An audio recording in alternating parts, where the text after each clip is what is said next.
que tu manges pimenté? Alors, depuis pas longtemps, C'est vrai grâce à ma belle-mère qui a failli m'assassiner. On est sur Tinder et on peut tomber sur le profil d'Alain Bernard. Et oui, mais Virginie l'a dit, je suis quelqu'un d'assez timide en fait, et Zidane, quoi qu'il fasse, de toute façon, il nous plairait. À ce moment-là, tout cumulé, entraînement, stage, compète, etc., c'est 50 000 km de natation. Ah ouais, t'as compté? En 2003, voilà, ça fait 22 ans que je suis en année sabbatique. La situation dans laquelle tu t'es fait mal quand même. J'ai fait le poirier Comme ça pour déconner? en ayant bu un petit verre à l'apéro, et puis voilà, j'ai glissé, chef. J'ai glissé, chef. J'ai très peu d'images ou de souvenirs du podium avec cette Marseillaise, ce drapeau après qui se lève. titre? Elle me donnait toujours des conseils, elle me disait fais ci, fais ça, et je dis oui maman, oui maman.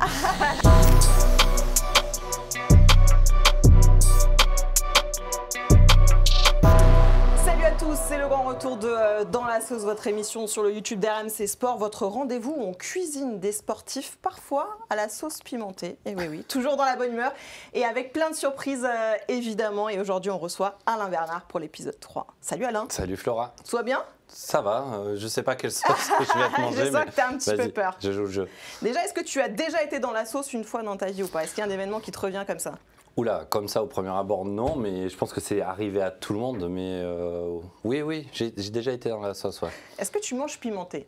Alors, depuis pas longtemps, C'est vrai grâce à ma belle-mère qui a failli m'assassiner, la première fois que je la rencontre, mais oui, depuis, je mange un petit peu pimenté. Ouais. Elle t'a fait manger un truc ultra pimenté mais et ouais, t'as mais pas... Même eux, dans la famille qui mangeaient déjà très pimenté, ils m'ont trouvé que ce jour-là, c'était très pimenté. Donc, moi, c'était il y a quelques années de cela, je me suis dit, mais waouh, où je suis tombé. Ça t'a vacciné, au moins, C'est ça. t'étais parti.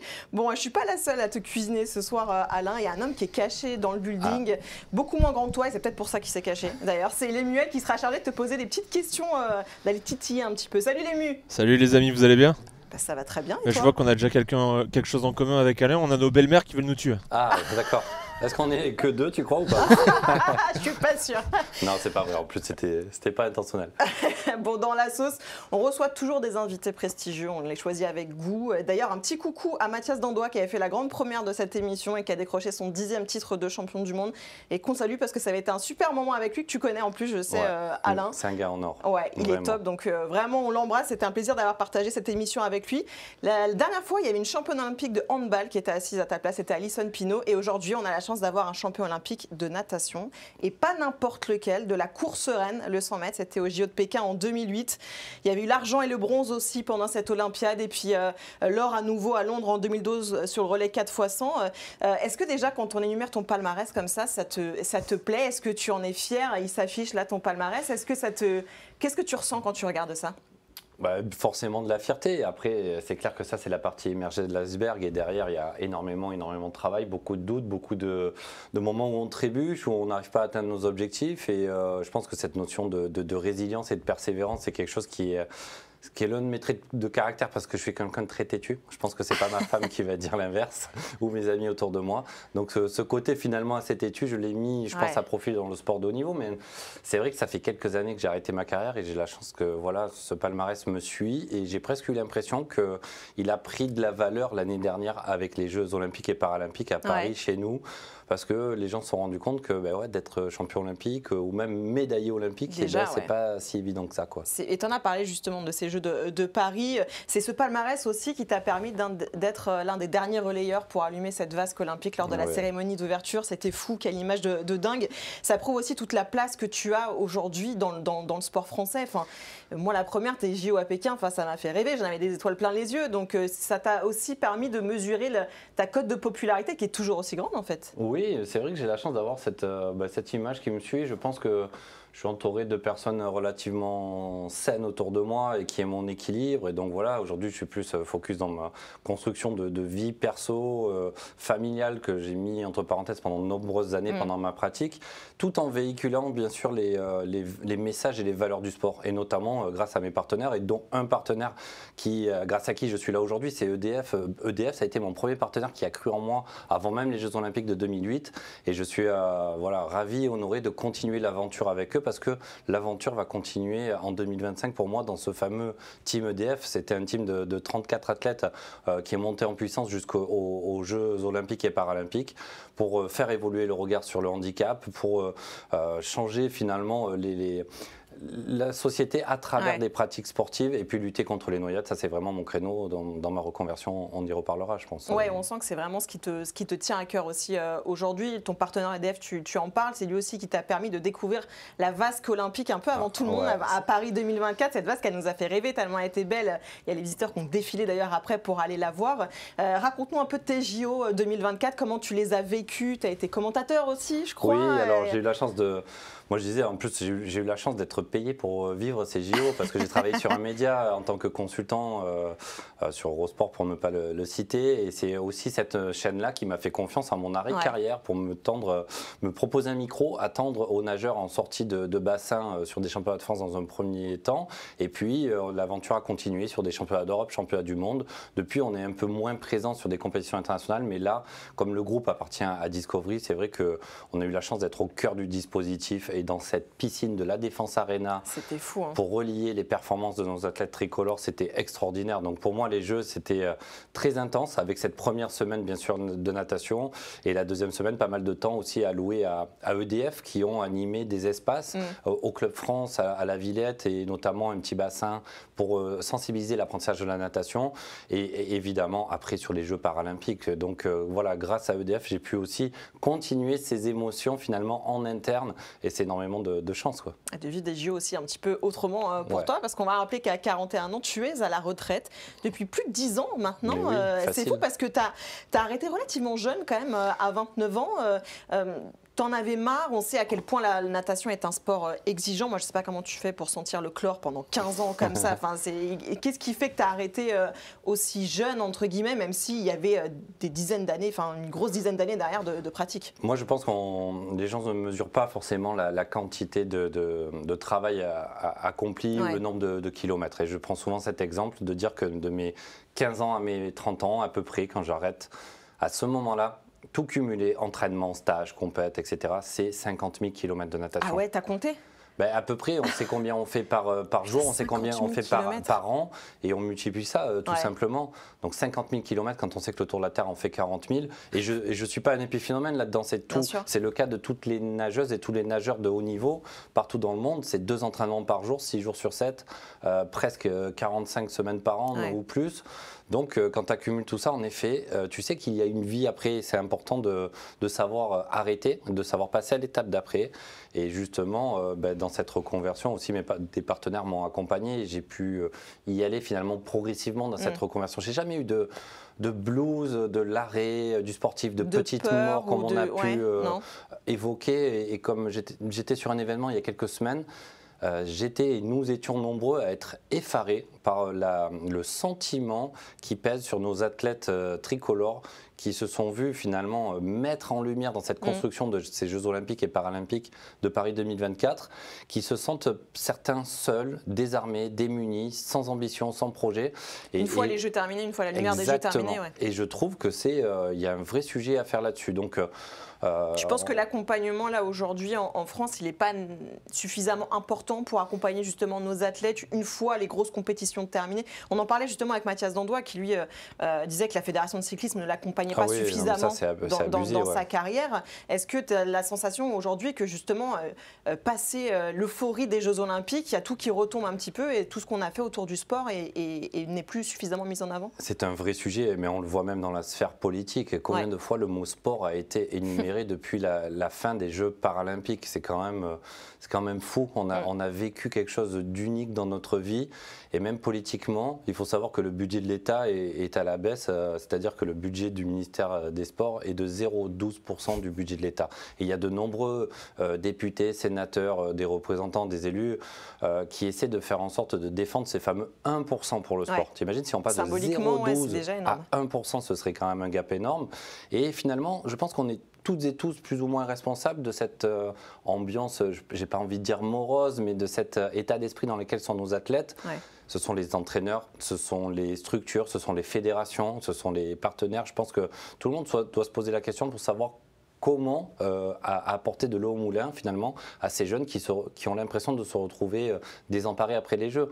Et c'est vrai que quand tu rentres des Jeux, bon, pour l'anecdote, quand je suis rentré de Pékin, et ça concerne tous les athlètes qui étaient médaillés, pas médaillés, qui aient fait leur meilleure perf ou non, tu as ce sentiment de vide parce que tu as construit ce projet, ça fait 4 ans, 5 ans, 10 ans pour certains qui construisent ce projet.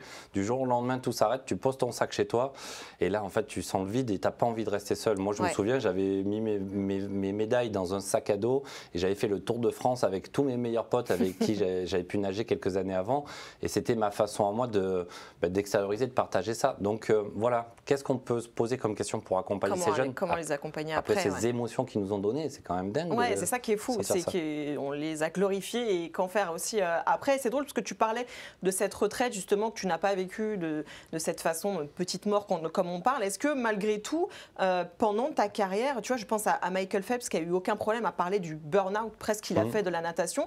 Est-ce que toi, tu as ressenti ça à un moment, ce trop-plein de disais-je, j'en pouvais plus de compter les carreaux dans la piscine.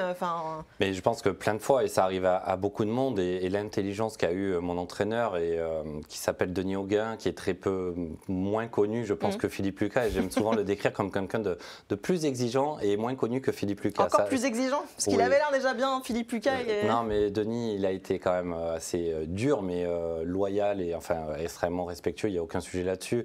Mais il a été très dur. Et en fait, il a senti qu'après 2008, la gestion de mes entraînements, de mes sollicitations, partenaires médias et autres, venait de plus en plus empiéter sur la préparation et surtout sur la récupération. Parce que quand on fait du sport de haut niveau, il faut bien s'entraîner, bien s'hydrater, dormir, etc., récupérer. Il y a tout ce qu'il y a autour. Mais il y a aussi finalement, c'est ce repos qui doit faire partie intégrante du travail d'être sportif de haut niveau. Et quand on vient empiéter là-dessus, eh bien quand on va faire 2 interviews, un shooting photo ou une pub, etc., on ne récupère pas et on est moins performant. Et donc là, à ce moment-là, en 2008, mon entraîneur me dit, écoute, on termine la saison en 2009 et l'année prochaine, je te donne 3-4 mois, le temps de souffler, tu nages qu'une seule fois par jour au lieu des 2 fois. Et ça m'a permis d'avoir un second souffle dans ma carrière. Il a eu cette intelligence d'adapter le programme. Ouais, et c'est ça qui est fou aussi, c'est savoir s'entourer de personnes qui sont aussi dans la compréhension et dans la communication avec soi. On avait vécu tristement, je pense, la séparation, le clash entre Philippe Lucas et Laure Manodou. Et on s'est dit, c'est pas possible, comment ces 2 êtres-là qui ont fait vibrer le monde entier peuvent se fâcher et se déchirer comme ça, quoi. Alors, ce qui est fou, c'est que, alors toi, tu viens d'Aubagne, on va quand même le rappeler. C'est dans une petite piscine d'Aubagne que tu as commencé, qu'on va peut-être voir d'ailleurs, parce que c'est vrai que c'est des piscines assez symboliques des années 70. Piscine tournesol. Voilà, c'est ça qu'on voit avec ce toit. Voilà. Et je crois qu'elle porte ton nom aujourd'hui, cette piscine, c'est ça? Ah, mais ça, c'est vraiment la vraie en plus. Ouais. C'est ça qui a été refaite, qui a été rénové, parce qu'il n'existait qu'un seul bassin. C'est le plan des fameuses 1000 piscines dans les années 70. Il y en a presque 600 qui ont été construites un peu partout en France. 25 mètres, 4 couloirs, il y a 1,30 m d'un côté, 2 mètres de l'autre. Et la particularité, c'est que ma grande sœur travaille là-bas en tant que maître nageur depuis très Toujours longtemps. encore aujourd'hui? C'est ça. Ok. Est-ce que toi, tu y retournes d'ailleurs dans cette piscine? Très rarement. Tu as fait quelques longueurs Franchement, ça fait très longtemps que je n'ai pas replongé. C'est vrai? Ouais. Donc ça ne te manque pas en fait? Non, pas du tout. Ouais, je me doute. En fait, j'aime bien aller barboter pendant un quart d'heure, une demi-heure, mais j'ai ma dose, quoi. Tu vas pas te refaire quelques longueurs? Non, ça va. Est-ce que c'est justement, tu me parlais de ta sœur qui est dans ce monde, je crois que ton autre sœur aussi était dans la natation. Elle était nageuse en fait, dans le même club, C'est ça qui t'a donné envie de faire de la natation? Parce que c'est quand même un sport qui est ultra exigeant, il faut avoir envie de se mettre. Enfin, moi, je vous vois un peu comme des masos, quoi, parce que c'est vraiment. Ouais, non, mais c'est ça, vouloir se faire mal, vouloir s'infliger ces entraînements. Enfin, tous les sports sont difficiles, mais je veux dire, la natation, il y a quelque chose de vraiment très, très exigeant derrière tout ça. Je pense qu'on n'a rien sans rien dans la vie, et le sport et la natation, pour parler de ce que je connais, c'est l'une des meilleures écoles de la vie. En fait, on apprend à se découvrir soi-même, on évolue dans un milieu dans lequel l'être humain n'a pas été fait pour, n'a pas évolué pour se déplacer.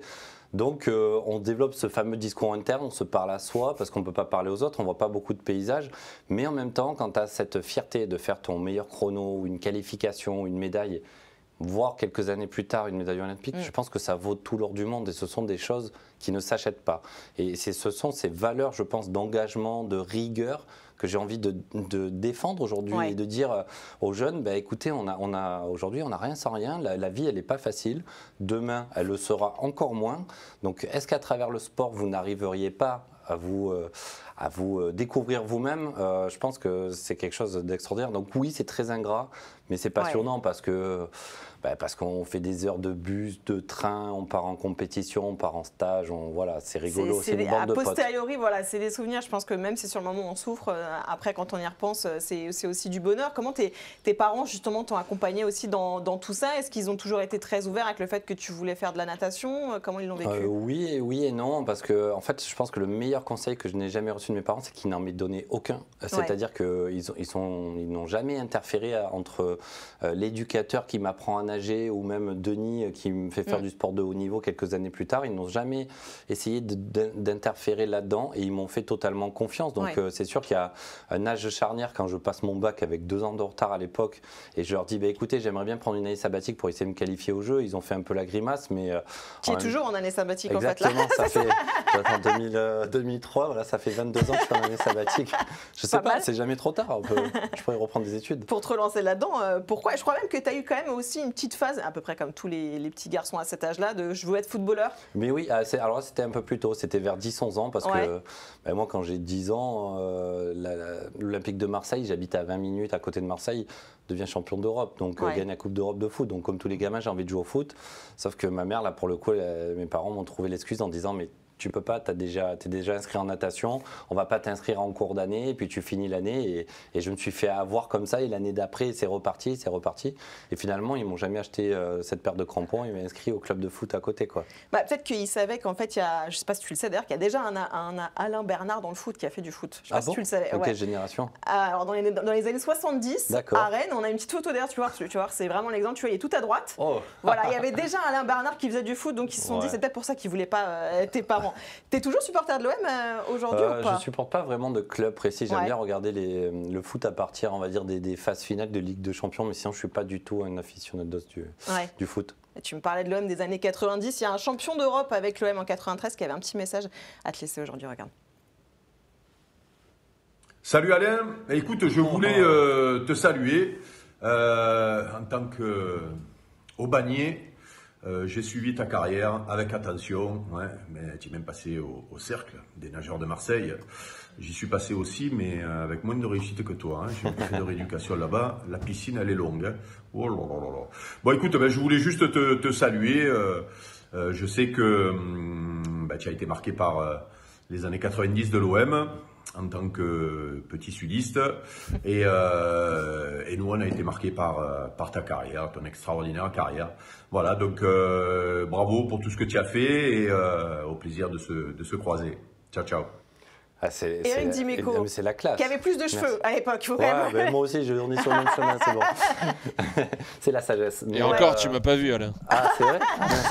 Mais tu es plus jeune. Ou pas? Tu verras après. Non, mais ça fait chaud au cœur. Enfin, cette période-là, les deux Sailly, les Chris Waddle, Basile Boli, c'était extraordinaire. Franchement. Toi, tu regardais ça avec tes yeux d'enfant? Moi, je regardais ça avec mes yeux d'enfant et même quand. Alors, je pense que ça a forcément changé le destin et ma pratique au sport. Ma vision sur le sport, c'est que j'ai 15 ans en 1998 quand l'équipe de France devient championne du monde. Et alors là, les liesses de drapeaux tricolores, de chants, de fêtes et tout dans la rue. Parce que jusqu'alors, en fait, les drapeaux tricolores, enfin dans mon inconscient collectif ou du moins dans le milieu dans lequel j'évoluais, c'était une connotation politique extrême. Et là, en fait, je me suis dit, ben non, en fait, le plus beau drapeau du monde, c'est celui-là. Et donc, le petit clin d'œil, la remarque, l'analyse que je me suis faite, je me suis dit, tiens, je suis devenu champion olympique 10 ans après France 98 et 10 ans avant où ils gagnent leur deuxième titre, les footballeurs. C'est vrai, donc t'es pile au milieu. Mais merci pour ce clin d'œil à Eric, ça fait super plaisir. Qu'il a fait très gentiment, d'ailleurs, Éric Dimeco, qui évidemment que tu as fait vibrer aussi, comme nous tous d'ailleurs. Puisque tu suis le foot, un petit avis aussi, parce que tu as vu que Didier Deschamps allait quitter la tête de l'équipe de France. Mais ça aussi, c'est un homme extraordinaire. Je pense qu'en termes d'engagement, de palmarès, de rigueur et puis de valeur, en fait, voilà, ce qui m'a plu aussi dans cette équipe de France 98, à l'époque, ce sont ces valeurs et c'est cette fameuse équipe de France bleu, blanc, bleu que tout le monde a pointé un peu du doigt quelques mois avant. Ça a fait couler beaucoup d'encre, la sélection, etc. Sûr. Et donc, non, c'était extraordinaire. C'était extraordinaire. Donc, tu vois bien Zinedine Zidane, nouveau sélectionneur des Bleus, ça te plairait? Ah, moi, ça me plairait, c'est clair. Mais Mais par contre, il se mettrait, il s'exposerait à beaucoup de critiques maintenant. Parce que c'est vrai qu'il est un peu sur un piédestal pour nous en France, donc c'est prendre le risque aussi de... Est-ce qu'il en a l'envie? Est-ce qu'il en a l'énergie? Je ne sais pas, mais en tout cas, j'ai eu la chance de croiser aussi Didier à plusieurs reprises et c'est vraiment... un gars accessible, très simple, très pro. Je pense, voilà, il est très carré. Ça a été quelqu'un qui a su mettre une exigence et remettre une exigence dans l'équipe de France de foot, qui en avait forcément besoin, mais sans imposer finalement sa méthode. Ouais. Il a su le faire et avec brio, quoi. Et notamment cette finale de Coupe du Monde contre l'Argentine, c'était horrible. Fou. C'est quelle année? C'était quoi? On était 2022. Déjà? Ouais. Et ouais, 3 ans, ça va faire cette année. Ouais, c'est ça. Ça passe vite. Hein. Ils nous ont fait vivre des émotions quand même. Bon, revenons au bassin quand même. Et à toi, Alain Bernard, quand il est petit, quand il a une dizaine d'années, c'est quel genre de petit garçon? Oh là là, je suis un grand tout maigre en fait qui mesure une tête de plus que tout le monde, qui a du mal à déjà s'assumer. plus grand que tout le monde à ce moment-là? Oui, ouais, j'ai toujours été un petit peu plus grand que la moyenne et le fait que j'étais plus grand et que je m'assumais pas, je me tenais pas bien, je me courbais, etc. parce que tu cherchais à perdre de la hauteur en fait. C'est ça, je m'assumais pas, donc c'était pas. Voilà, t'es encore très petit là sur cette photo, mais. Ouais, là ça va.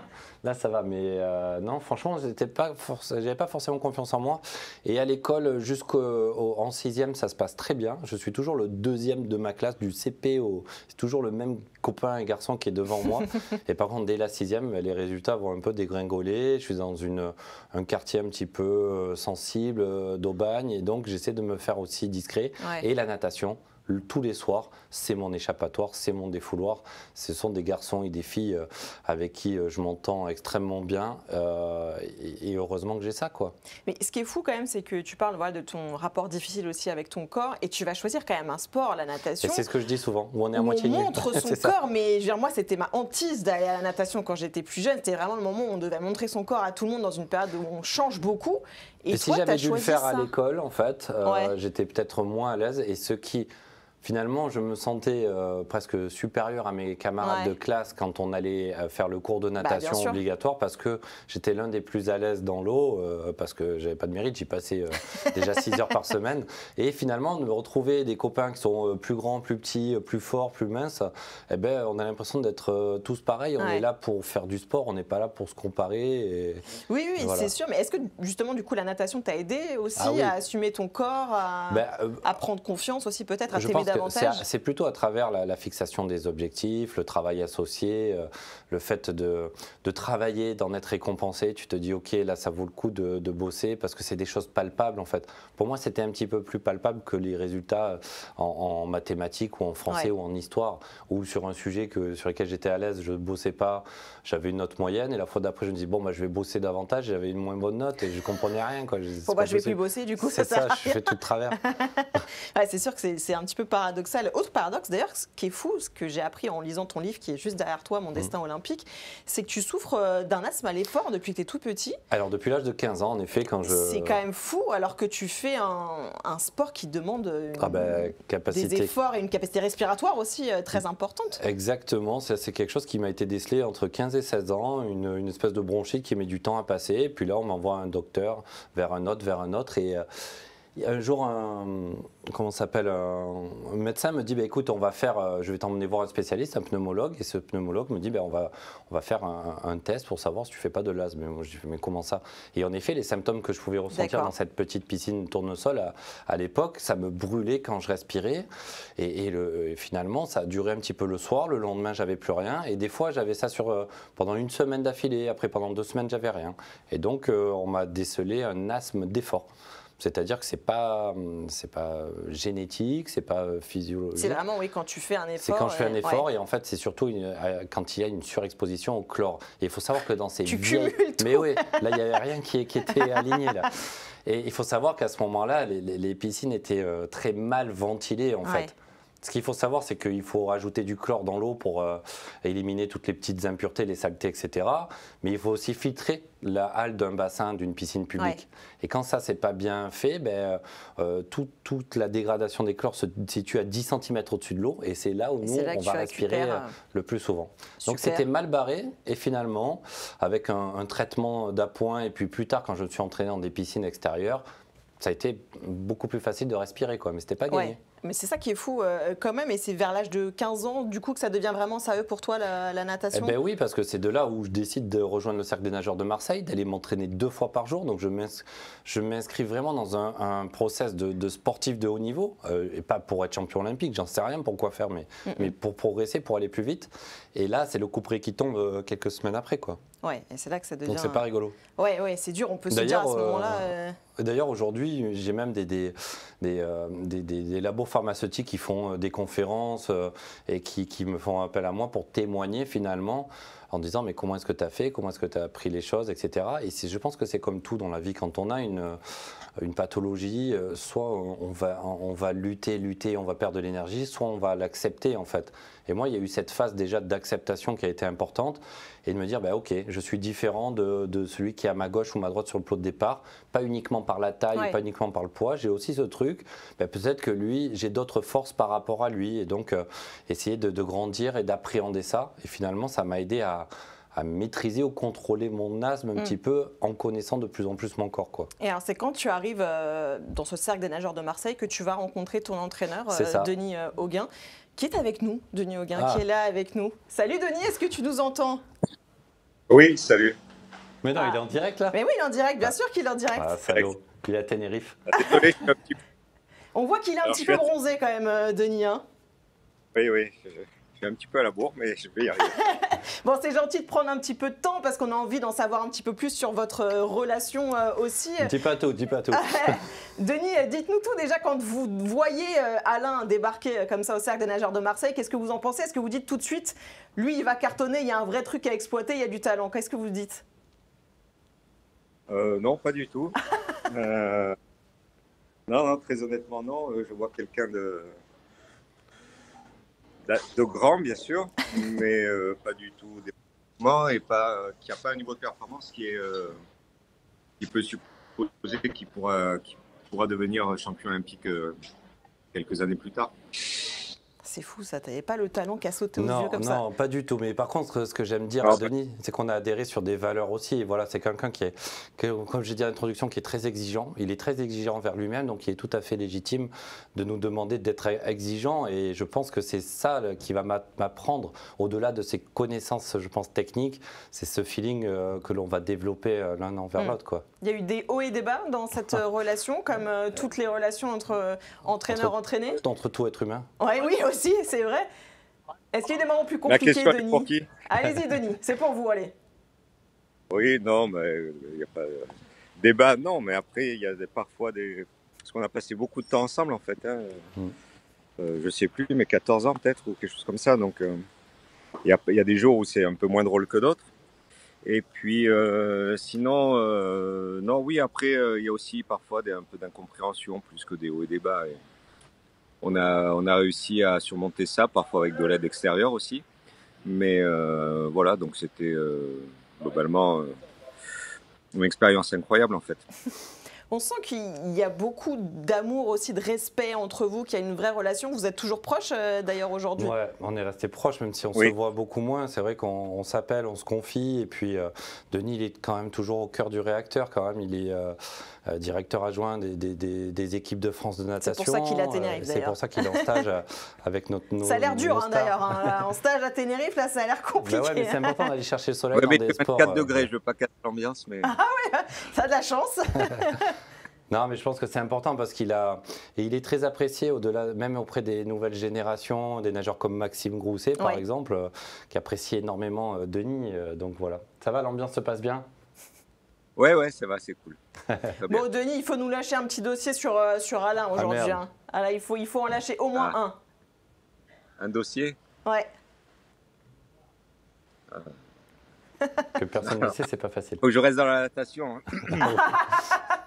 Qu'est-ce qui s'est passé en dehors, du coup? On a envie de savoir. Ah non. Non, un dossier... Ouais, je sais pas, rien de bien méchant, mais il lui est arrivé d'arriver à l'aéroport sans avoir ses... Ah oui, mes papiers. Mon passeport. Par exemple. C'est vrai, pour partir en compétition? Mais oui, on partait en compétition, c'est vrai ça.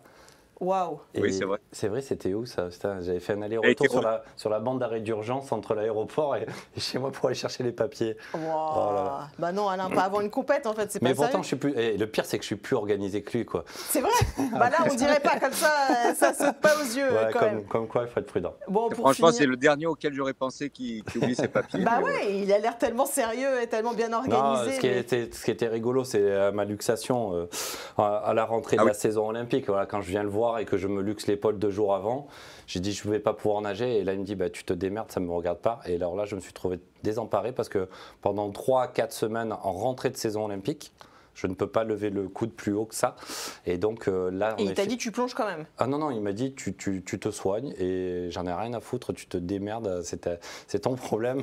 Bon, et deux jours après, on a rediscuté. il faut expliquer la situation dans laquelle tu t'es fait mal quand même. Ah bah oui, on a envie de savoir Ouais. du coup. Bon, C'est c'est plutôt pas... ça qui est gonflant que la blessure. Ouais, mais ça, je te l'ai pas dit sur le moment. Mais non, c'est ce que j'avais fait l'arbre droit, j'ai fait le poirier. Comme ça pour déconner. En ayant bu un petit verre à D'accord. l'apéro, et puis voilà, j'ai glissé, chef. J'ai glissé, chef. Comme quoi, à quoi ça tient une carrière aussi. Et ça, tu l'as su Non, qu'après, et Denis? ce qui était très bien, c'est qu'on a réussi à garder le secret finalement secret, enfin dans le groupe d'entraînement Antibes. Parce C'est qu'on pas sorti à ce voulait pas que moment-là, ça s'ébruite ni auprès des journalistes. Et ouais, c'était une période. Ouais, il m'a pas dit la vérité, mais je me doutais bien que c'était des circonstances Ah, rocambolesques. c'est pour ça que t'as été un peu dur et que tu lui as dit débrouille-toi, mais tu reviens en forme après, quoi. Voilà.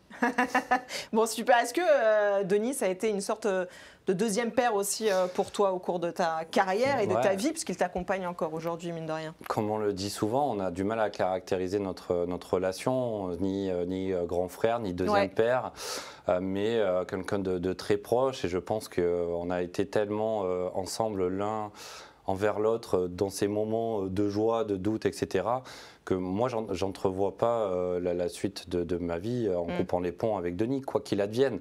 Et des fois, il y a plein de sujets pourtant sur lesquels nous n'étions pas d'accord, des volumes d'entraînement, des protocoles de récup, etc. Mais on a Ça le fait sourire. appris et grandi, on a appris à se dire les choses. Donc, ouais, on se dit, maintenant, C'est peut-être plus simple aujourd'hui. on profite différemment. Ouais, Ouais. on arrive à se dire les choses. Verra, Même si- ouais. Ouais, C'est plus détendu. c'est ça. C'est pas les mêmes rapports non plus. Bon, super. Merci beaucoup, Denis, d'avoir Ça. été avec nous. Merci pour le clin d'œil Merci à vous. et bon stage. Bon stage à toi avec Nickel. l'équipe de France. Merci beaucoup. Ah, oui, en effet, c'est des surprises ça. Ah oui, mais c'est pas fini. Ah, C'est que mince. bah oui, non, mais c'est pas terminé. Alors, je suis pas parti avec le téléphone de ma femme, mais je suis parti avec les clés de voiture de ma femme. Et j'ai Ah. failli rater notre rendez-vous à l'émission parce que j'ai dû faire un aller-retour ce matin à l'aéroport. Tu vois, on va Mais en croire fait, que je tu es suis comme vraiment ça. tête en l'air, en Mais fait. c'est fou, on va croire que je suis comme ça tout le temps. Ça m'est arrivé 2 fois dans ma vie, c'est ça. Et ce Ouais, matin. mais quand même, ça Non. fait un petit peu, Non, au contraire, beaucoup. je suis tellement trop organisé que ça me fatigue moi-même. Aujourd'hui, moi, tu vois, je fais tellement de choses. Je prends des trains, des avions, des rendez-vous, des mails. J'ai besoin que tout soit organisé à Ouais. tel point que j'en perds un petit peu cette T'es spontanéité. trop rempli aussi dans ta tête, peut-être. Peut-être. Bon, avant de poursuivre, on a encore plein de belles surprises. On va faire une petite pause avec un rapide question-réponse, tu vois, assez spontané. Je te pose une question, tu me réponds très spontanément. C'est quoi ton fond d'écran de téléphone?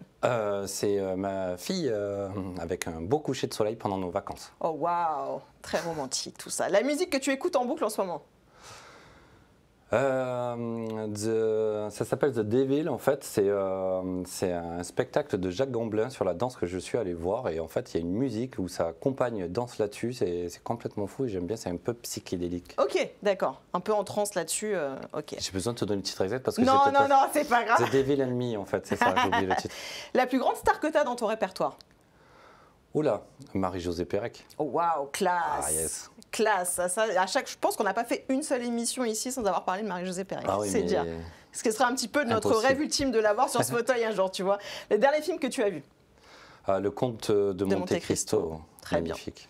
C'est qui pour toi le plus grand nageur de tous les temps? C'est Michael Phelps sur les tablettes, il n'y a pas photo. Ton ressenti aussi, parce que tu me dis sur les tablettes. Est-ce que toi, c'est celui qui t'a mais fait le plus c'est- vibrer? ben oui, c'est sûr. Mais en fait, mon hésitation, elle vient de Léon Marchand parce que j'ai envie de citer Léon Marchand parce que c'est extraordinaire et voilà. Tu j'ai le une petite- mettrais déjà presque à hauteur de Michael Oui, Phelps? parce que j'ai vraiment une pensée pour lui là, parce que je pense qu'il est après les Jeux. Enfin, il s'est passé tellement de choses en très peu de temps pour lui, médiatiquement parlant, etc. Que j'espère qu'il va. Voilà, qui va rester non seulement motivé, mais qui va rester serein pour continuer à progresser, parce qu'il a encore une capacité de progression. Et je sais qu'en ce moment-là, il est en Australie, il a besoin aussi de faire autre chose.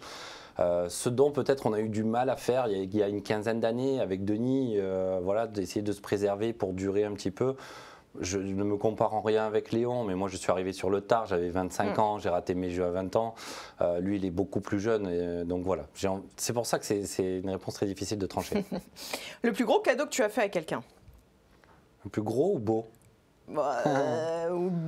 À toi de... Non, mais des fois, il y a des choses insignifiantes, parce que quand des fois des amis m'écrivent en disant est-ce que tu veux pas faire à 22h30 et au fait mon fils il aimerait avoir un petit selfie pour demain pour son truc, c'est trop mignon. tu fais ça, tu sais que tu vas faire plaisir, une petite photo dédicacée, un truc, et pas grand chose fait si plaisir. tu offres un bon repas ou n'importe quelle pièce. Un jour je suis rentré, Denis galérait depuis des mois avec son ordinateur, et ben je lui ai acheté un ordinateur et je lui ai posé sur son bureau, et 2 fois il en parle, il me dit mais t'es fou quoi. C'est vrai. Je fais mais non, mais ça me fait plaisir si je le peux, voilà quoi. Si tu sais que ça fait plaisir, ça te fait plaisir. Ouais.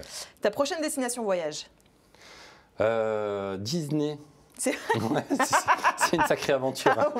Wow. Avec ta fille du coup. Ouais, là c'est l'âge, elle est toute petite, et puis peut-être la Corse, voilà, cet été.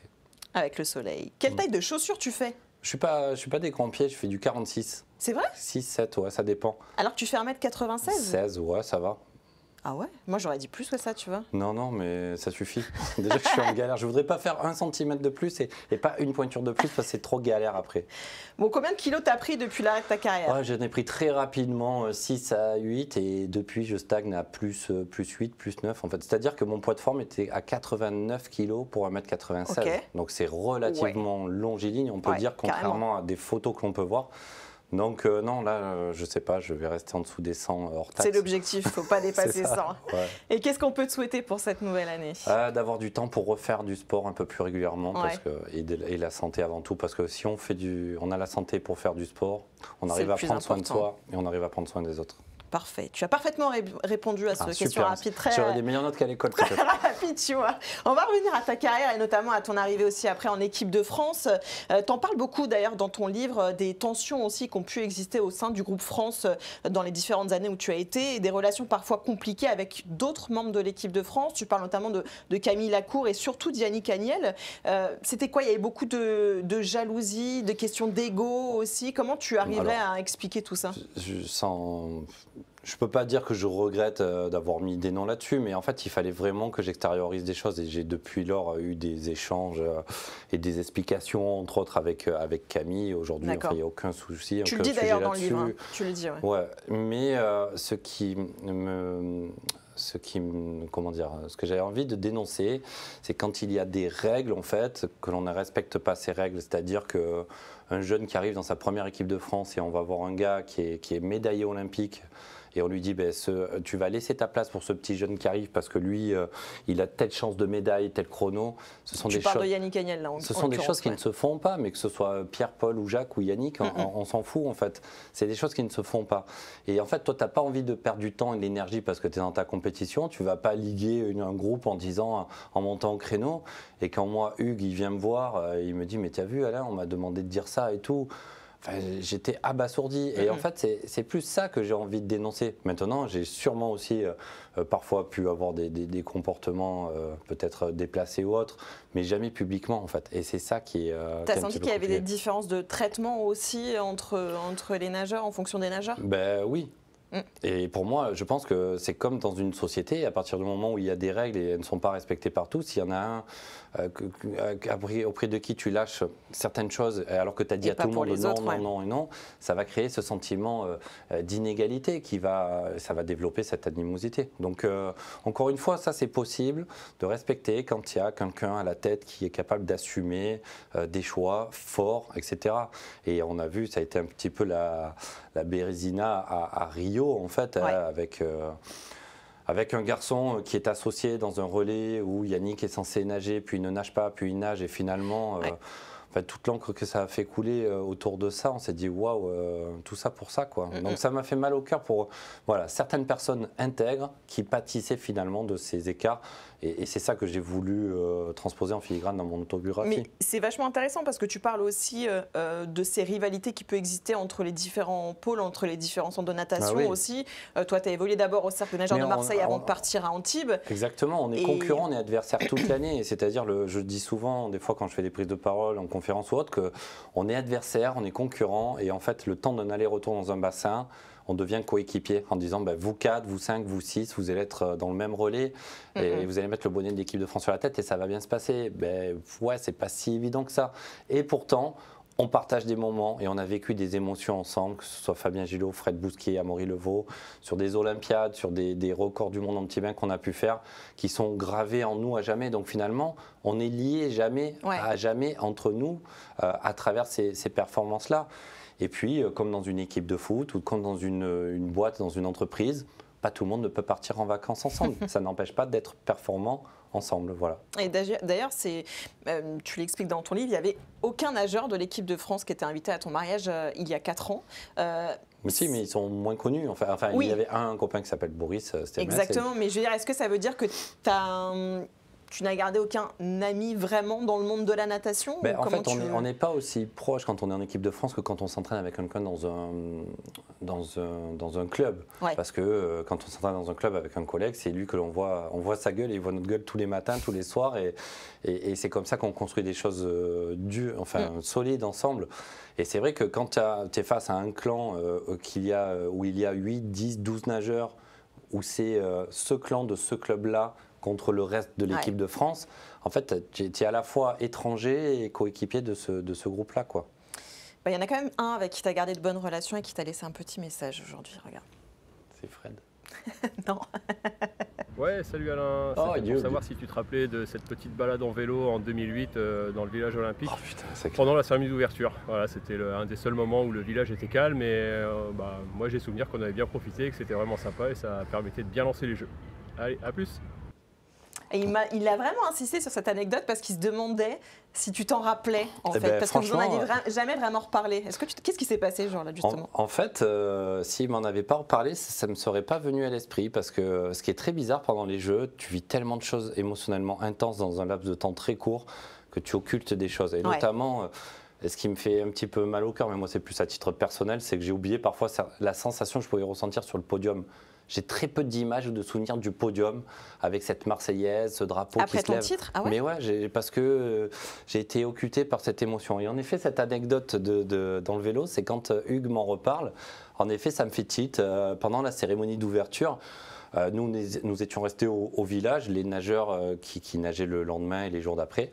Et en effet, on avait dû descendre en bas du bâtiment, on avait pris un vélo et on avait fait le tour pendant que le village olympique était désert et c'était assez... un peu hors du temps finalement ce moment-là, quoi. Dans un endroit où il y a tellement de monde normalement. Et Hugues aussi, que j'ai revu très récemment cet été, il est venu sur les Jeux Olympiques avec son fils et aujourd'hui voilà, il fait un métier qu'il a toujours voulu faire. Il est gendarme, il est spécialisé dans la gendarmerie maritime au Havre, là où il habite, et c'est quelqu'un d'une très très grande intégrité. Bon, il n'a pas mis longtemps à nous répondre pour te laisser un petit message. C'est super, merci Hugues encore. Et justement, tu parles de ces JO de Pékin parce que c'est là que tout explose pour toi. C'était premier JO aussi quand même, il faut le rappeler, tu as 25 ans.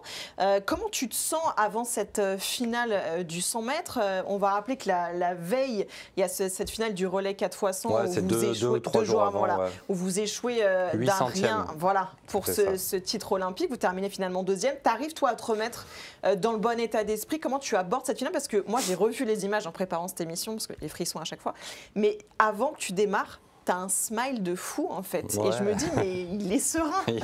Il n'a pas conscience de ce qu'il va faire. Il ne sait pas où il est. Non, justement, et c'est ça tout l'enjeu, je pense que c'est d'essayer de désacraliser ce moment. J'ai réussi à le faire à ce moment-là, sur d'autres courses ou compétitions, j'ai moins réussi. Mais en effet, ça paraît comme une contre-performance, ce relais, le premier jour. Et Denis va vraiment jouer là-dessus parce que je ne ferai pas de contre-performance. Je vais faire mon meilleur chrono que je n'ai jamais fait à ce moment-là. Je vais nager 46,7 lancé sur le 100 mètres nage libre. Et je vais nager contre un gars dont son temps a été la meilleure référence mondiale pendant 16 ans. C'est-à-dire jusqu'aux Jeux Olympiques de Paris en 2024. les 46,06 que Jason Lezac a fait et qui vient me coiffer pour 8 centièmes de seconde. Il a fallu qu'il les fasse ce jour-là contre moi en finale olympique des Jeux. Et là, tu as envie de dire, tu pouvais rien faire en fait. Tu peux rien faire. Et donc, Denis a voulu vraiment capitaliser là-dessus. Il m'a dit, tu peux pas te coucher ce soir en ayant le sentiment d'avoir fait perdre ce relais. Vous avez fait deuxième, vous avez fait deuxième à 4. Parce que dans ce cas-là, il y a un qui a fait 1 centième de plus, 2 centièmes de moins, etc. Et donc, je vais capitaliser là-dessus. Et en effet, au plus on va avancer vers cette finale, et bien, au plus je vais me sentir bien. Et je sais que quoi qu'il advienne à ce moment-là, je suis prêt à ne pas gagner en fait. Et je pense que c'est ça qui va m'aider à désacraliser le truc. Tu as cette éventualité dans la tête quand même. Oui, parce que quand tu joues, tu vas, je sais rien, tu vas acheter un ticket d'euro million, quand tu vas gratter un truc, tu sais que tu peux gagner, tu sais que tu peux pas gagner. Donc tes 2 euros ou tes 10 euros, tu sais que dans ta tête, potentiellement, tu les as perdus. Moi, à ce moment-là, je sais que le job, il est fait. En fait, le plus dur, qui est 10 ans de travail 2 fois par jour, il est derrière moi. Et donc, si j'arrive à m'exprimer au maximum de mes capacités, que je suis proche de faire mon meilleur chrono, ce dont j'étais quasiment sûr de faire, je sais que j'avais une bonne chance d'être sur la boîte. Et comme le nageur australien Eamon Sullivan était assez stressé, qui avait battu le record du monde la veille, il avait toute la pression sur lui. Ça t'a déchargé. Je pense que j'ai voulu mettre l'accent sur cette position d'outsider, entre guillemets. Et donc, je ne sais pas si je raconte dans le livre, mais je racontais un peu plus tard. Denis me dit, avant de partir dans cette chambre d'appel, il me dit, on a analysé la course d'Eamon Sullivan et la tienne. Les 25 derniers mètres, grosso modo, tu es 2 à 3 dixièmes plus rapide que lui. Donc la clé de ce 100 mètres, c'est de passer aux 3/4 de la course, le moment où ça devient très difficile physiquement parce que tu es en dette d'oxygène, tu as les muscles tétanisés, tu as du mal à faire 2 plus 2 dans ta tête et il faut rester lucide. Et en fait, c'est exactement ce qui se passe. Je vais rester lucide jusqu'au bout, comme je le peux. Je touche 11 centièmes de seconde devant lui. Et j'apprendrai 2-3 ans plus tard que je ne nageais pas plus vite que lui le 25 derniers mètres. C'est vrai, il t'avait raconté n'importe quoi. Donc c'était un truc de dingue. Mais s'il m'avait dit l'inverse. Ça suffit à rationaliser les choses et que. Voilà. Imaginons l'inverse. Il me dit, Alain, franchement, on a regardé, tu es 2 à 3 dixièmes plus lent que ton adversaire. Et donc tu arrives aux 75 mètres, tu crispes, tu vas peut-être douter. Ça te trotte dans la tête. Et... Donc il a su me faire passer le petit truc qui m'a fait croire en moi plus que jamais. Et Alain, petite question pour toi. Est-ce que ça trash talk un peu entre nageurs avant une course? Est-ce qu'il y a des regards, des petites paroles? Dans la chambre d'appel, là, tu sais, la chambre d'appel, ça, vous aimez bien savoir ce qu'on pourrait y faire. Mais il faut savoir, pour donner un ordre d'idée, en fait, c'est une pièce qui doit faire, je dirais, entre 80 et 100 mètres carrés. C'est pas normé, avec un plafond assez bas. Donc on est 8 garçons ou filles dans les épreuves mixtes aujourd'hui. On se regarde en chaîne de faïence, on a envie de se bouffer les uns les autres, quoi, parce que c'est la guerre. Et là, oui, il peut y avoir des regards, il peut y avoir de l'intox. Il y en a qui font des bons au plafond, qui font des pompes, qui font des abdos, d'autres qui sont plutôt comme moi, assis sur une chaise avec des écouteurs qui écoutent la musique. Donc oui, il peut se passer beaucoup de choses dans cette chambre d'appel, mais à ce moment-là, moi à Pékin, c'était une ambiance assez presque cordiale. Je me souviens même avoir fait un petit clin d'œil à Eamon juste avant la course et qui m'a rendu. Et maintenant, c'est que le meilleur gagne, quoi. Ça sert à rien de se foutre sur la gueule. On va se foutre sur la gueule dans l'eau. On va pas se foutre sur la gueule au bord du bassin. Et ça, c'est un message qui est fort, quoi, en termes de respect, quoi. Ah, c'est fou. T'écoutais vraiment de la musique ou juste t'avais les écouteurs pour faire genre me parlez pas Non, je crois que je devais écouter une petite musique. Ouais. Je crois que j'avais des écouteurs à ce moment-là. Pour te couper du reste. C'est ça. Bon, ce qui est fou, c'est que tu exploses donc complètement aux yeux du monde à ce moment-là. C'est une période. Est-ce que tu la re-regardes d'ailleurs cette course? Tu la revois de temps en temps? Alors oui et non, parce que c'est vrai que j'ai fait pas mal de stages avec des jeunes pendant une dizaine d'années. Quand je fais des conférences en entreprise, c'est une partie d'une vidéo que je montre en introduction, donc je l'ai beaucoup trop vue. C'est vrai? Ah ouais, mais j'ai l'impression que c'est quelqu'un d'autre qui a fait ça, mais pourquoi tu veux la revoir là maintenant? Non, je l'ai regardé plein de fois avant de préparer l'émission, mais en fait tu sors de ton corps presque quand tu regardes ça, tu te dis c'est pas moi, c'est pas vraiment moi. Si, je suis tout à fait conscient de ça, mais c'est un moment de vie, vraiment que je souhaite à tout le monde de vivre. Ah, c'est fou. Parce que c'est quelque chose qui ne s'achète pas. Tu as beau être multimillionnaire ou milliardaire, tu ne pourras pas vivre une émotion parce que c'est le résultat du travail et d'acharnement et d'effort. Et c'est ça qui est magique. C'est ça qui est beau, effectivement. C'était une époque aussi où vous nagiez en combinaison intégrale, qui n'est plus le cas aujourd'hui en combinaison polyuréthane. Il y a ton explosion au plus haut niveau à ce moment-là qui arrive vite. Tu as des records du monde aussi que tu bats plusieurs fois avant. Et ça va susciter une certaine, moi j'appelle ça de la jalousie auprès de tes adversaires aussi. Il y en a certains qui vont même insinuer qu'il y a eu du dopage. Sans aucune preuve. Alors ça, voilà, exactement. Enfin, c'est fou la jalousie que ça peut susciter juste pour remettre en question des performances, alors que d'autres ont été chopés en plus derrière. Mais enfin, j'imagine que quelque chose que je ne supporte pas, c'est la triche. Alors en effet, d'être attaqué sur aucun fondement, c'est quelque chose, je pense, à l'encontre des valeurs et de tout ce que j'idéalise. Donc voilà, pour moi, la meilleure réponse était de nager encore et toujours plus vite que je pouvais, quoi. Comment tu as fait justement pour gérer mentalement toutes ces montagnes russes? Parce que je parlais des combinaisons, mais quand après vous repassez en maillot de bain, c'est aussi, il faut arriver à se réadapter quand il y a les nouvelles générations qui arrivent, quand il y a plein de choses à gérer mentalement aussi au cours d'une carrière. Comment tu as géré tout ça? Eh bien, mon meilleur psy ou psychothérapeute, c'était Denis. Voilà, c'était vraiment mon confident. On apprenait à discuter, à mettre des mots sur nos inquiétudes, sur nos certitudes aussi, parce que c'est important de mettre des mots en disant on est sur le bon chemin, là c'est bien, il faut avancer, plutôt que de se flageller en disant là on n'a pas été bon, il aurait fallu faire ci, on n'a pas fait ça. Tu vois, ce qui est important, c'est d'équilibrer le discours entre le positif et le négatif. D'où du négatif, c'est ce qui va être finalement le plus productif. Tu tires des enseignements d'une course que tu n'as pas bien faite, tu ne tires pas d'enseignements d'une course que tu as très bien réussi. Et donc, en effet, à un moment donné, on est arrivé un petit peu à la limite de notre entente. On avait l'impression de ne plus parler la même langue, de plus se comprendre. Et c'est là où il m'a dit il faudrait qu'on travaille avec un préparateur mental. À ce moment-là, on a travaillé pendant 2 ans avec quelqu'un qui nous a aidé à réapprendre à parler le même langage, quoi, et qui nous a fait beaucoup de bien, quoi. Et je crois qu'il y a quelqu'un aussi à qui tu as beaucoup parlé au cours de ta carrière, notamment sur le côté mental, et qui est avec nous aussi aujourd'hui, qu'on va accueillir tout de suite.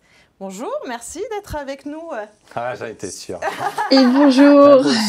C'est Virginie Dedieu, voilà, championne du monde de natation synchronisée. Merci beaucoup Virginie d'être avec nous. On voit le sourire, avec plaisir. Le sourire d'Alain quand il te voit apparaître à l'écran. Raconte-nous un petit peu peut-être Alain la relation que tu as avec Virginie, qui t'a accompagné aussi pendant ta carrière, de façon très officieuse d'ailleurs, je crois, juste comme ça pour te conseiller un petit peu. En fait, je pense que Virginie, la première fois qu'on se voit, c'est sur une remise de trophée à l'époque. Moi, j'étais même pas en équipe de France, mais une remise de trophée au Conseil général des Bouches-du-Rhône. Et voilà, c'est une fille qui à ce moment-là est déjà double championne du monde, vice-championne olympique. Natation artistique, alors on dit que la natation c'est dur, mais alors la natation artistique, là, on est sur un autre level. Qui menait des études d'architecture en parallèle. Je me dis, mais quand est-ce qu'elle dort, cette fille? Et finalement, on s'est liés d'amitié. Et puis, on s'est appelé quelques fois sur cette saison, cette fameuse saison 2007-2008. Parce que moi, au moment où j'arrivais en équipe de France, Virginie était sur la fin. Et donc, voilà, on s'était appelé des petits conseils. Elle me disait vraiment, reste dans ta bulle, n'essaie de ne pas écouter tout le monde autour de toi. Je me souviens même plus. Enfin, je me souviens surtout du bienfait, finalement, de nos échanges qui étaient extrêmement sain et avec qui on est resté assez proche et on échange régulièrement. Comment il est Alain, alors en dehors des bassins, Virginie? Dis-nous tout. C'est quelqu'un qui est aussi bienveillant que moi, parce que justement il parlait d'échanges naturels. On n'avait aucune attente ni de l'un ni de l'autre à la base. Je me rappelle pas exactement en effet comment on a commencé à discuter finalement de compétition, parce que ça a été ça. On s'est aussi rencontrés surtout, je crois, à Melbourne, après mon 3e titre, où Alain était 3e en relais aussi en natation, et on s'est croisés. Alors la synchro et la natation, ça se croise très rapidement, donc on s'est bien vu là. Et après, je sais plus comment on s'est mis à discuter, mais en effet, c'était que de la bienveillance l'un envers l'autre, et on a continué à se côtoyer parce qu'on a la même éducation, je pense, la même envie de partage. C'est quelqu'un malgré tout qui est timide. On n'a peut-être pas l'impression, mais assez réservé. Et à chaque fois, c'est un plaisir de partager tous les deux. On parlait tout à l'heure d'échanges, mais je me rappelle de textos tardifs, en effet, où même mon petit surnom, c'était maman. Ah ouais? Ah ben ouais, parce qu'elle me donnait toujours des conseils. Elle me disait, fais ci, fais ça. Et j'ai dit, oui, maman, oui, maman. Et c'est mignon. Alors que lui, dans un autre sens, il me corrigeait mon orthographe. Oui, mais c'était plus parce que tu écrivais vite et que tu faisais des fautes d'orthographe. Ouais.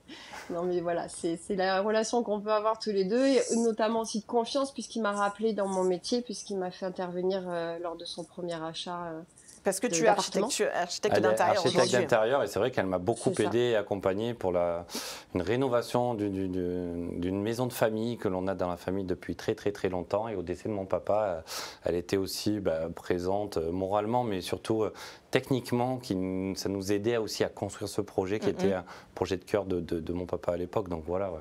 On sent, et ton premier appart aussi. Mais oui, ça c'est clair. On sent quand vous parlez qu'il y a beaucoup d'émotions aussi. Mais c'est beaucoup de respect. On parlait tout à l'heure entre Denis et moi. Je pense que Denis, on a 13 ans d'écart. Virginie, on en a beaucoup moins. Mais pour moi, j'ai ce respect de l'aîné. C'est pas du tout péjoratif, de l'ancien, c'est-à-dire à partir du moment où il y a quelqu'un qui a 1 an de plus que moi, je lui dois le respect. Je viens de cette éducation-là. Et ça n'empêche pas qu'on a moins de respect à quelqu'un qui est moins âgé que nous. Mais pour moi, il y a cette notion-là, déjà, parce qu'elle avait ce palmarès et cette expérience. Et puis voilà, elle est toujours très active, elle est toujours, pour le coup, elle est beaucoup plus sportive que moi. Et je ne sais pas encore comment tu fais. Est-ce que ça fait 20 ans que tu ne dors pas? Comment tu fais, quoi? Moi, je fais 2 nuits sans dormir avec Ava. Et voilà, je suis au bout de ma vie. Faustine, ça ne dit rien. Oui, parce que je suis une grosse dormeuse, mais après, c'est une question un peu d'équilibre. Bon, c'est super. Merci beaucoup, Virginie, d'avoir été avec nous. Ça fait grand plaisir à Alain, qui est très ému. Très ému. Tant mieux. Merci beaucoup, Virginie. À très vite, merci. Merci.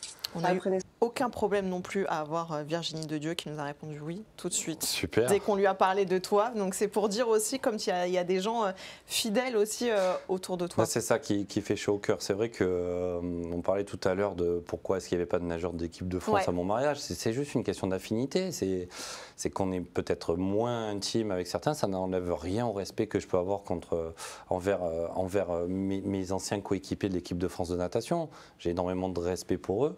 Mais comme on n'est pas aussi proches finalement, ça coule de source. J'ai préféré inviter mes proches, des amis d'enfance avec qui j'étais au tout début de cette aventure notamment.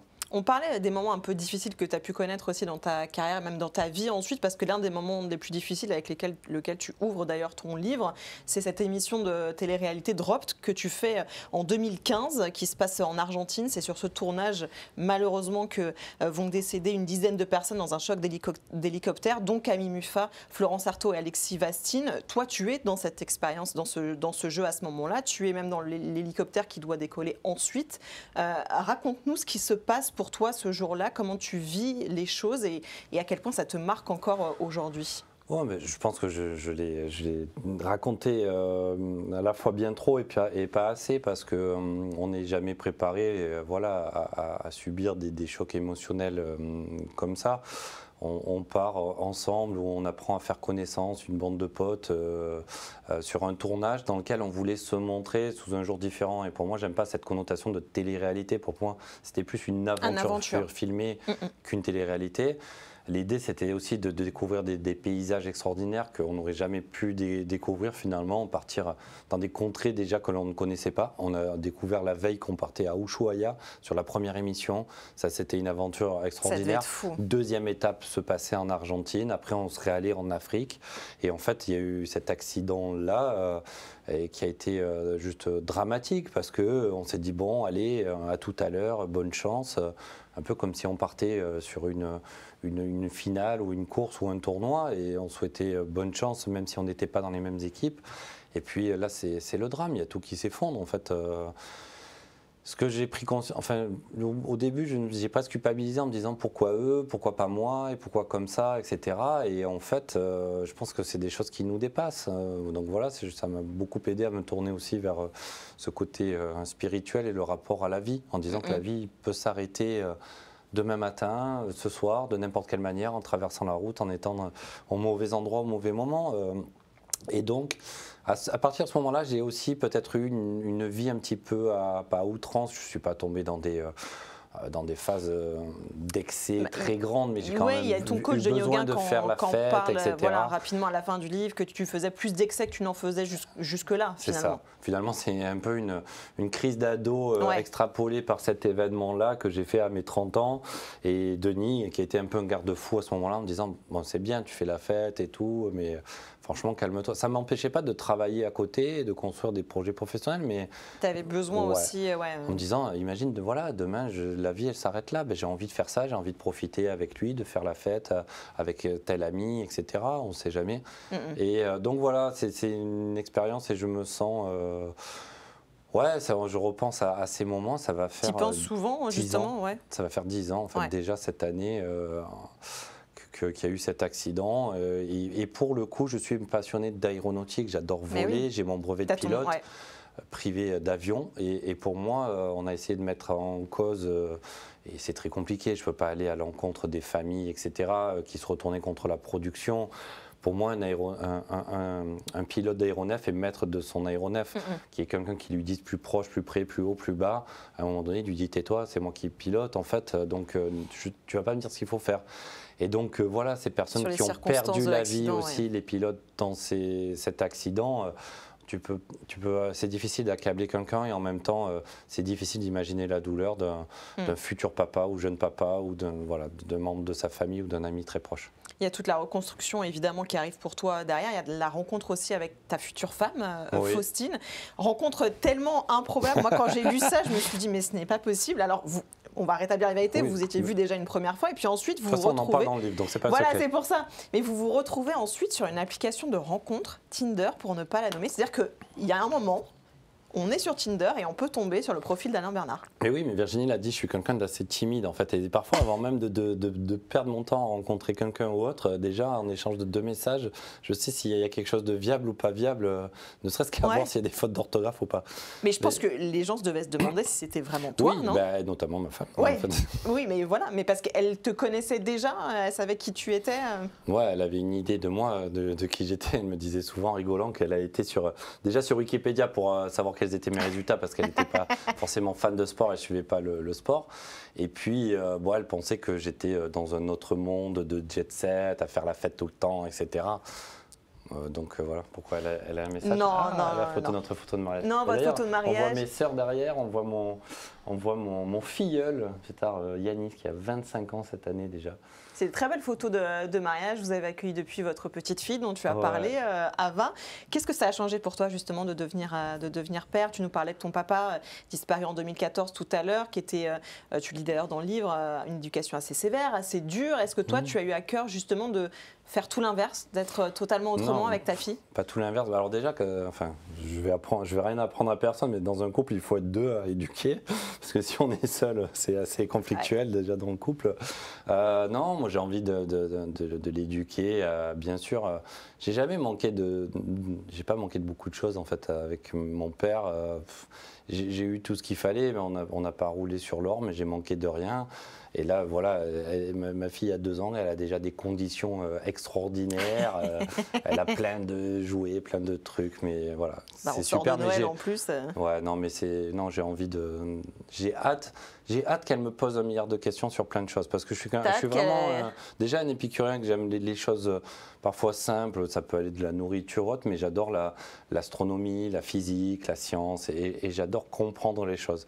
Et finalement, d'un côté, j'ai hâte qu'elle soit en âge de poser des questions, parce que à 2 ans, elle est quand même déjà capable de dire là c'est Vénus, et là c'est Jupiter, et là c'est la Lune, etc. Donc tu vois que derrière je le martèle. Tu essayes de l'emmener très très loin de la piscine, j'ai l'impression quand même, non ? Alors ouais, alors ça c'est mon plus grand regret pour le moment, c'est qu'elle n'aime pas mettre la tête sous l'eau, mais bon, elle n'a pas encore 3 ans. Bon, elle est petite encore, on verra.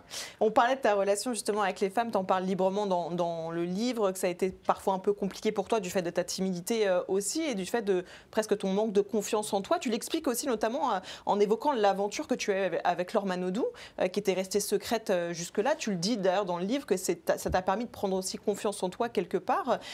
T'en parles avec beaucoup de tendresse d'ailleurs, c'est assez touchant la façon dont tu en parles dans le livre. Oui, j'en parle avec de la tendresse, mais parce que c'est très difficile d'en parler sans forcément son autorisation, et puis c'est notre histoire, donc elle m'appartient à moitié finalement, et ça, je pense pas...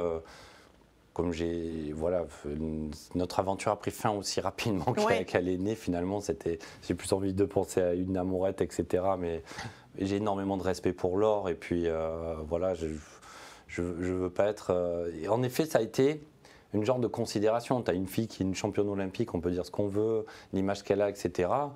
le fait qu'elle m'ait regardé, qu'elle m'ait séduite, etc., c'est gratifiant. Maintenant, je ne me suis pas emballé tout de suite et encore moins elle. Mais c'est ce qui fait que tu as eu envie aussi de le raconter, parce que c'est resté secret très longtemps finalement. Alors, mais c'est le raconter. En fait, ce qu'il faut comprendre, je raconte dans le livre, pas pour dire parce que c'est l'or, etc. C'est parce que ça m'a aidé aussi finalement à avoir confiance en moi. C'est pour ça que je l'amenais comme ça aussi. Ça arrive à 2 ans avant les Jeux et finalement à partir de là, je vais me dire bon, ok, t'es plus le petit garçon timide, etc. Maintenant, t'es aussi peut-être toi capable de séduire plutôt que de subir, etc. Quoi. Ouais, c'est ça qui est fou, Laure Manodou, qui est dans l'histoire de la natation française, tout comme toi d'ailleurs. Vous allez peut-être être dépassé par le petit Léon Marchand dont on a parlé tout à l'heure en ouverture, voilà, qui a explosé complètement à Paris. Toi, t'étais dans la piscine, t'as commenté ses exploits. Raconte-nous, est-ce que c'est des émotions différentes, j'imagine, que quand toi, tu es dans la piscine, mais est-ce que tu vibres pas encore plus, finalement? Exactement. En fait, tu essaies de regarder les moindres détails, alors pas uniquement techniques, mais même l'ambiance, l'atmosphère, l'énergie et le bonheur que ça suscite, en fait. Le bonheur que ça suscite, ça, c'est quelque chose qui ne s'achète pas aussi. C'est, voilà, on est...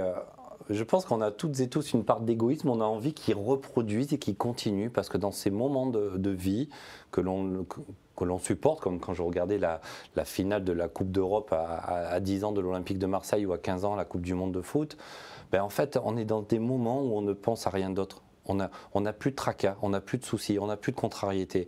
On est aspiré émotionnellement par ce qui est en train de se passer. Et ce 31 juillet où il enchaîne ce 200 mètres papillon, ce 200 mètres brasse, totalement inédit. Non mais moi je vis un moment de sport et puis j'ai la chance d'être à toute petite échelle, mais un relais finalement pour des personnes qui regardent le média sur lequel je suis en train de commenter à ce moment-là. On a vu tes debout à la fin. Ah non, mais si tu tiens plus en place, Donc non, c'est vraiment cool. C'est des émotions complètement folles. Et je vais terminer avec l'une de tes phrases fétiches. On est tous égaux dans l'effort, c'est ce que tu dis. Est-ce que c'est ça que tu as envie aussi de transmettre aux jeunes aujourd'hui ?